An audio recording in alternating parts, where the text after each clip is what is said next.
Yeah, I'm having a lot of fun here. A lot of good practices and a lot of hours on court, so I'm really excited to start the week. Okay, who would like to get us started? Just raise your hand. Hey Alex, we saw that Zeynep and Ivelisse and even Jovic, who you obviously play next, celebrated to you on court. Can you tell me a little bit about the connection between you young players and also what it's like to be facing one of them in the first round already?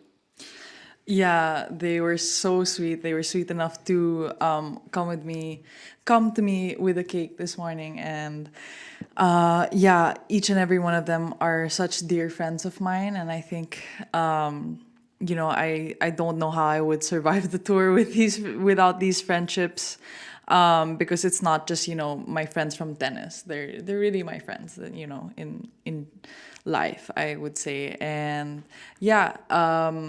It's very normal that at times we play each other. We play so many tournaments.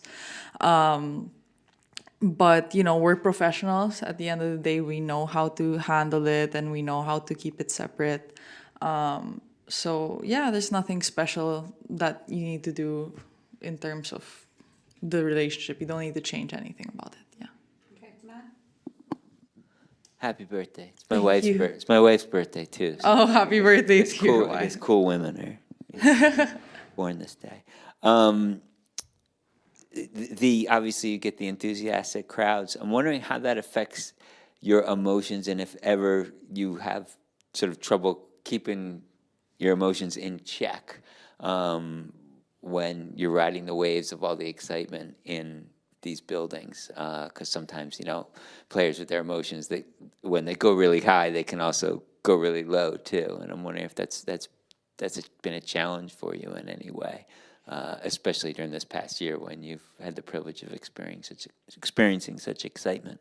Yes. I think the challenges that come with tennis in terms of keeping your emotions in check do not are not solely based on the crowd. And there's so many things in tennis that can make you tense, that can make you excited, that can make you disappointed during the match, that does not involve external factors, or that does not involve things that are outside of the court. So in the end, with or without the crowd, I think being able to harness your emotions in a positive way that will benefit you and to keep them in check is a really great skill for every athlete to have. I think personally that I've been doing it quite well. Of course, there are certain moments that are more difficult than others, but in general, I think I've been handling it well. Yeah. Okay, here. Go for it. Thanks.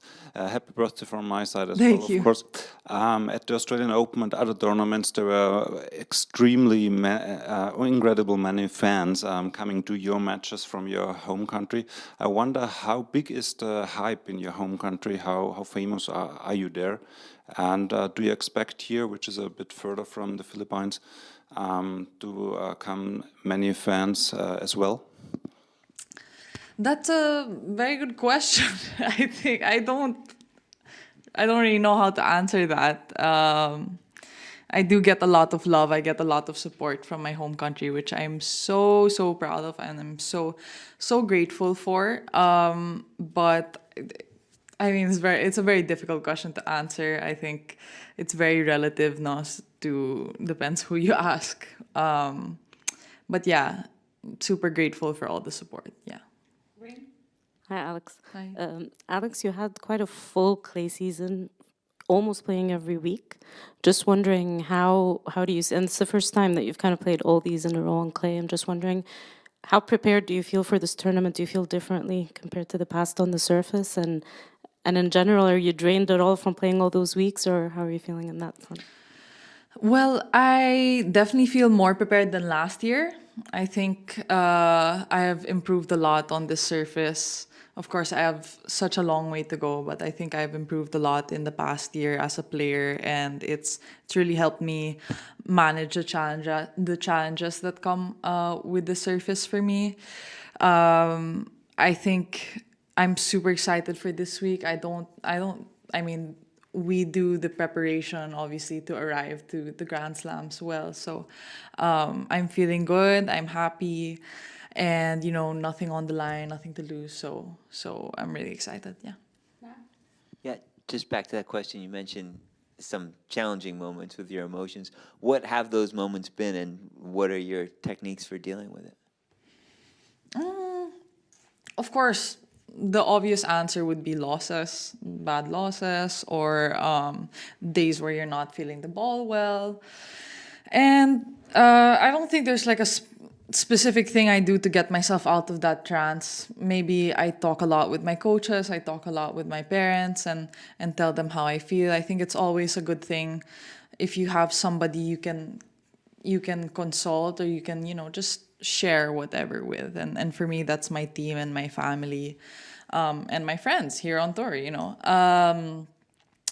But yeah, I think that with even okay, I am very early in my career on the WTA, but I feel like I've experienced already so many of those moments, because you start competing, or I started tennis when I was 4. So just being put in that position again and again and again, you just figure out the way, like all of the players here, you just figure out the way to get out of it. And sometimes it's not something you can explain, or it's not something you can teach. It's just something that we have, and that's why we're here. Okay, we'll do 2 more, Ben and then Reem. Hi, Alex. I'm Hi. curious because you had such a big Cinderella run last year in Miami and got, a huge jump in the rankings there and a lot of ranking points.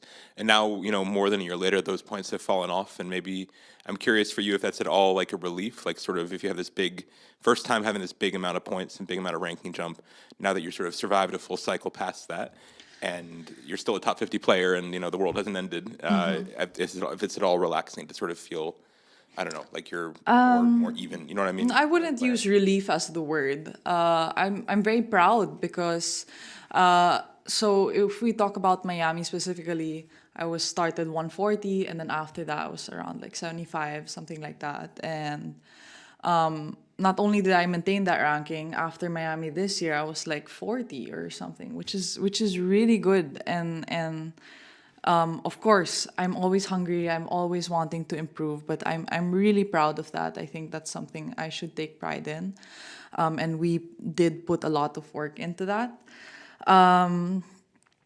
But yeah, I think I've done a lot of good things, even at the start of the year. So I don't feel like any point in time is so much pressure. Not even when I arrived to Miami. So. I hope that answers your question. Alex, when Iga prepared for the clay season at the academy, I think I saw a photo of you together, but I was wondering, did you hit with her at all, or did you get to watch her practice? Unfortunately, no. I think I did see her practice from afar, and I did watch a couple points, but I had already finished practicing that day, and I was leaving the next day for another tournament. So I wasn't able to, time that interaction, but I would have loved to hit with her while she was there. But I think she had a great time. Just on that, because obviously on the men's side, Rafa was this clay, like, I don't even know how to explain it. And then Iga is the same as well. To get better on the surface, do you watch videos of players like that at all? Or even with Rafa, is there anything specific on clay that he's told you that you think has really helped you? Yes, definitely. There are so many things that you can take away from both of those players, and it's you have to pick and choose. You really have to pick and choose what you're gonna take from them, because it's. I mean, you see me and you see Rafa. He's just like a machine. You can't be. I personally can't be like there and running here, running there, hit a winner like this. But there are definitely certain things that I've seen in their games that I can implement more in mine. Yeah.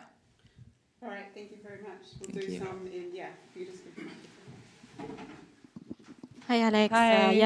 Maligayang kaarawan. Thank you. So, question ko lang sa'yo, very light lang to, so ayoko medyo ano.